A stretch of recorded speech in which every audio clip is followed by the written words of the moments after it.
The Bucs survive. Not that easy. Late touchdown pass by Daniel Jones after the Giants convert 2 fourth downs on the final drive. He drops a dime, Danny Dimes does, to Golden Tate. And then the game ends in controversy when a flag is thrown for pass interference on the 2-point conversion. Daniel Jones missed the throw. He was a little bit late. The defender appeared to me to get there a little bit early, but when he did, his hand also happened to make contact with the ball. All of the officials stood around and discussed it and then decided to pick up the flag. Now, it probably is not going to matter that much in the grand scheme of things because we're talking about a 1-7 Giants team on that side. But on the other side, the Tampa Bay Buccaneers are now 6-2, and they are squarely amidst the race to win certainly the NFC South. They've got a big game now against the Saints, but also they are now squarely in position to potentially be the overall number 1 seed in the NFC and get to sit out a game. Now, there's also a report out there, I don't know if you guys saw this, that because of all the COVID-related issues and the possibility that there may not be the even games and everything else, the NFL is talking about doing away with bye weeks and just having 8 playoff teams in the AFC and 8 playoff teams in the NFC. And the 4 division winners would be your 4 home playoff teams. And so then if I'm sitting around right now and I'm the Seahawks or I'm the Steelers, I'm like, wait a minute. You're going to make us play an extra game to go on and win the Super Bowl? And the answer may well end up being yes. They've already eliminated, if you haven't been paying attention, there are already now 7 playoff teams in the AFC and the NFC. And that means there's only 1 bye week to be had, period. So that's going to be pretty intriguing to see how everything ends up shaking out. But the biggest takeaway here is Brady and the Bucs find a way to come back. I believe they were down 14-3 with just a little bit of time to go in the first half. They kick a field goal. Ryan Suckup makes all of his kicks. Brady and the Bucs survive. They go on the road. They win, and they continue their momentum. And the big storyline here is, and we've talked a lot about this on the program, you got now the New England Patriots who are 2-5 for the first time in their history as a franchise, right? Since Bill Clinton was president. First time that the New England Patriots have been 3 games under 500 since Bill Clinton was the president of the United States. And meanwhile, you got the Tampa Bay Buccaneers sitting at a very solid 6-2. The first game of the season, they didn't play very well on the road against the Saints. Arguably, they really gave away that game on the road against the Bears. That was a game the Bucs should have won. But now that we finish off the 8th week of the NFL season, the Bucs, again, fighting their way all the way to 6-2. They get the win. They get a beneficial call there at the end of the game.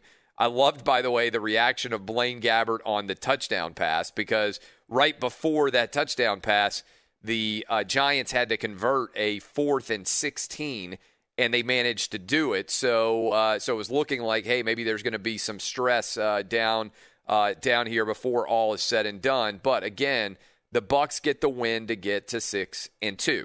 All right? Now, that's what happened last night in Monday Night Football. We've got a lot to get to today in the show, and I appreciate all of you hanging out with us. Let me give you a roadmap of where we're headed.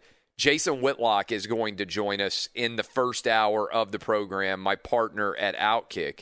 In the second hour of the program, we are scheduled to be joined by Florida Governor Ron DeSantis. In the third hour of the program, we will have Petros Papadakis, AM 570 LA Sports. So we have got a loaded program for you. Encourage you to go download the podcast. Make sure you don't miss a minute of any of our action here.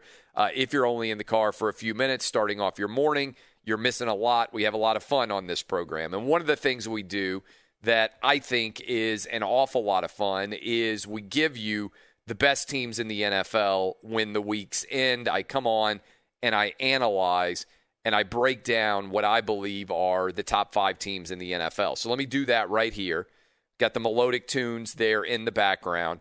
Let me go ahead and break down the top 5 in the NFL. And I think any top 5 list at this point in the NFL has to start with Pittsburgh Steelers.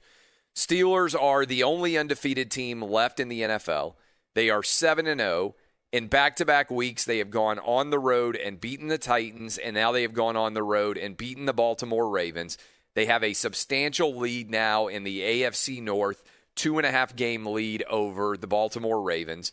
They have 3 very winnable games in a row now, the Steelers do. It's a decent chance they get to 10-0. And so the Steelers are right now, I believe, the best team in the NFL. Second best team in the NFL, Kansas City Chiefs.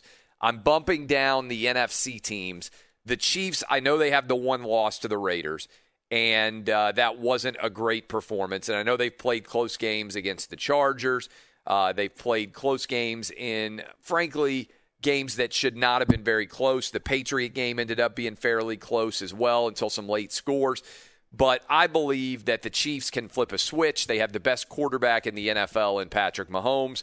So I've got the Steelers first, the Chiefs second. In the third spot, they got the win. It was not an impressive win. It was a workmanlike effort. I've got the Bucs. So I've got the Bucs as the best team in the NFC. And you might be sitting around saying, okay, Clay, why do you have the Bucs as the best team in the NFC right now? It's their combination of defense and offense. We don't see that very much with the Seahawks, who I've got as the fourth best team. And then in the 5 spot, I have got the Saints, who went on the road and got a win against the Chicago Bears. Okay, teams that are just outside of my top 5. So I've got the Steelers, the Chiefs, the Bucs, the Seahawks, and the Saints as my 5 best teams at the end of Week 8 in the NFL. Okay, what teams are just on the periphery here? I've got the Ravens as my 6th best team, just giving you a heads up here. Reason why I have the Ravens 6, yes, they lost to the Steelers and they lost to the Chiefs, but otherwise they have been very impressive. They have played very, very well. So I've got them at 6. I then have got the Titans at 7, the Cardinals at 8, the Colts at 9, and the Packers at 10. And that is probably an erratic analysis right now. But again, my top 5, Steelers, Chiefs, Bucs, Seahawks, Saints, everybody has got good losses. Everybody has got bad losses in this mix. The Titans have lost to the Bengals. The Colts lost to the Jags. The Packers just got whipped by the Vikings. The Cardinals have been erratic a little bit as well. The Ravens have the best losses, which is why I have them just outside of my top 5.